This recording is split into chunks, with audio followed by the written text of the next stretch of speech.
The Haunting of Hollowbrook Haunted House. I'll never forget the night we thought it would be a good idea to visit the local haunted house. The stories of its malevolent past had always intrigued me, and my friends, Sarah, Mike, and Emily, shared my morbid curiosity. Little did we know, curiosity could well have killed the cat. It started as a dare, a whisper in the dark corners of our minds, a challenge to prove our courage. The old haunted house had long been abandoned, tucked away in the forgotten outskirts of our small town. Its menacing silhouette loomed like a sentinel, guarding the secrets hidden within its walls. The four of us gathered in front of the wrought iron gates, which groaned with disuse as we pushed them open.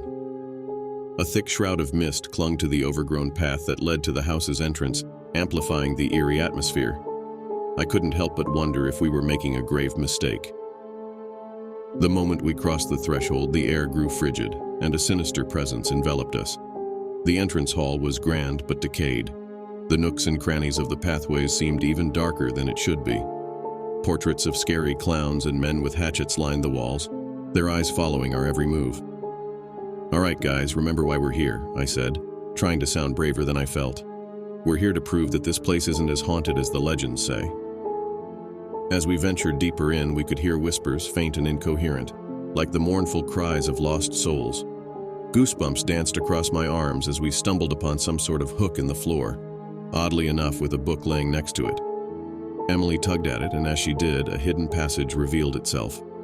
I can feel as if we all wanted to stop but could not bring ourselves to say it out loud, and we descended into a shadowy basement where the air grew even colder. Candles flickered, casting eerie shadows on the walls. The stench of dampness and decay was overpowering. In the center of the basement, we found a sinister-looking pentagram etched onto the stone floor. Mike lit a match and held it above the symbol, revealing a cryptic message: "Souls for release." His voice quivered as he read the words. Suddenly, the door leading back upstairs slammed shut, the sound reverberating through the basement like a death knell. Panic surged through us as we rushed toward the door, but it refused to budge. We were trapped, and the walls seemed to close in around us. An otherworldly chill gripped my heart as we heard footsteps echoing from the dark corridor beyond. The apparitions of all the people who worked for the Hollowbrook haunted house, long deceased, appeared before us, their eyes glowing with malevolence. Sarah's scream pierced the air as the ghostly figures drew closer, their ethereal hands reaching out for us. With trembling hands, I pulled out my phone, desperate to call for help, but it was no use. No signal, no escape. Emily clutched the book she had picked up, realizing one of the ghosts was pointing right at her. She flipped through its pages, desperately seeking answers, when she realized a story about a little girl who was accidentally murdered in the haunted house. She was scared so badly that she fell, hit her head, and never recovered from her injuries. Her devastated but also scorned parents encouraged the town to seek revenge. Things got out of hand, and everyone working for the haunted mansion met their untimely fate that night. The town covered it up. As the ghosts writhed and wailed, the temperature plummeted further, and the walls of the basement seemed to close in around us. The very stone beneath our feet began to shake, threatening to swallow us whole. "What do we do?" Emily exclaimed, her voice quivering. "What can we possibly offer?" Mike asked, his voice trembling. "Your souls," they all whispered in unison. Our options were limited, and the ghosts were closing in. It was then that I realized what we had to do. We needed to offer a soul to save our lives, as we are the descendants of the people responsible for their eternal suffering, to release the ghosts from their eternal torment even for just a little bit. With a heavy heart, we looked at each other, but before I could even speak, Emily whispered goodbye, offering her soul to the ghosts in exchange for our freedom. The room shuddered, the temperature dropped to an unbearable low, and our breath hung in the air like frozen clouds. In that chilling moment, the ghosts released their grip on us, their glowing eyes fading as they finally found release from their torment. The room grew still, the walls ceased their menacing approach, and the door leading back upstairs creaked open. We stumbled out of the basement, shaken and forever changed. We had escaped, but at what cost? Will we all have to pay for the mistakes of our ancestors? How long will the town continue to suffer? How to even explain Emily's disappearance?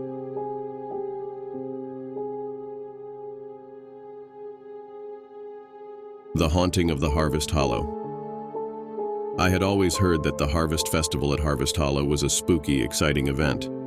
But I never thought that our family outing would turn into a nightmare that would forever haunt us. The Harvest Hollow was a sprawling, eerie cornfield in the outskirts of our town, known for its haunted hayride. Every October it drew thrill-seekers from all around, eager to be spooked by the cornfield's legend.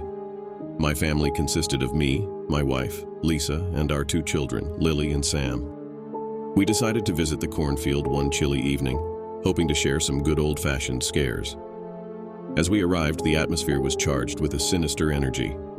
The cornstalks rustled in the breeze, casting long, ominous shadows.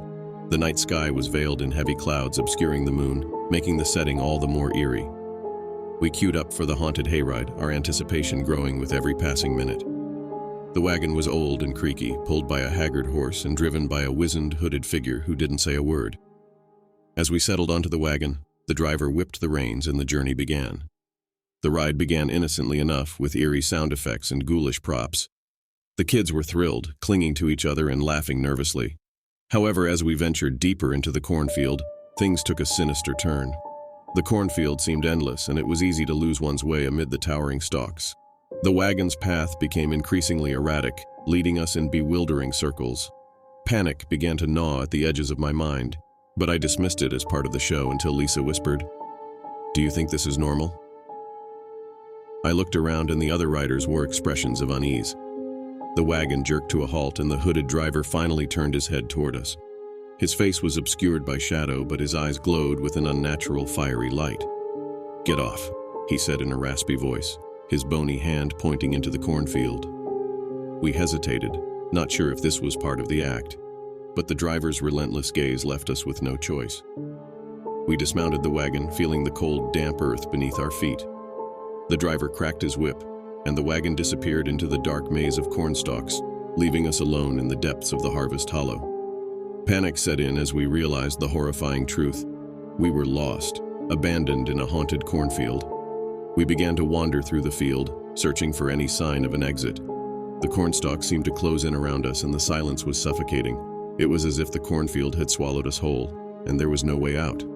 As we stumbled through the maze, a bone-chilling wind swept through the field, carrying with it the mournful wails of ghostly voices.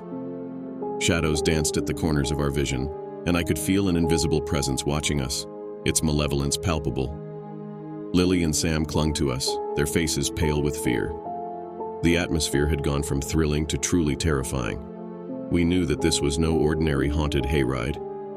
The Harvest Hollow held a dark secret, and it had no intention of letting us go. Hours passed, though it felt like an eternity. Our lanterns were dimming and our hope was dwindling. Just when we thought all was lost, we stumbled upon a clearing within the cornfield. In the center stood an old, dilapidated barn. We entered the barn, desperate for shelter and a moment's respite from the haunting cornfield. The interior was dark and smelled of rot. The air was heavy with an oppressive silence. It was then that we noticed the writing on the walls, a series of symbols and words in a language we couldn't understand. The barn seemed like a prison, and as we attempted to leave, the door slammed shut with a deafening thud. Panic welled up within us as we realized we were trapped once again, this time in the sinister confines of the barn. Lisa tried her phone, but there was no signal, no way to call for help. It was as if the barn existed in its own twisted dimension, cut off from the outside world. We were at the mercy of the malevolent forces that had ensnared us. Suddenly, the symbols on the walls began to glow with an eerie, otherworldly light. The barn itself seemed to come alive, its timbers groaning and shifting. Desperation coursed through our veins as we realized we were not alone in the barn. Something was in there with us, something dark and insidious. The shadows coalesced into a grotesque, monstrous form. Its eyes were hollow pits, and it radiated a palpable malevolence. It moved toward us with a menacing slowness, and I knew that our lives hung in the balance. Lisa clutched our children tightly and we huddled together, our hearts pounding in our chests. We had walked into a nightmare, and it seemed there was no waking up from it. As the monstrous entity drew closer, its shape shifting and contorting, a sudden memory flooded my mind. I remembered the driver of the haunted hayride. His eyes had glowed with the same eerie light as the creature before us. With the memory came a realization. The driver, the cornfield, the barn, they were all connected. We had unwittingly stumbled into a trap, a dark ritual that had ensnared us. I could see no way out, no means of escape. And then, in a desperate act of defiance, I recited the symbols on the walls, hoping to break the curse that bound us. As the words left my lips, the creature screeched in agony, its form dissolving into a swirling vortex of darkness. The barn itself seemed to unravel, the symbols fading as the malevolent energy dissipated. The door burst open and we stumbled out into the cornfield, our breaths coming in ragged gasps. The cornfield had returned to its eerie yet mundane state. The moonlight bathed the landscape in an otherworldly glow, and we saw the distant lights of the town.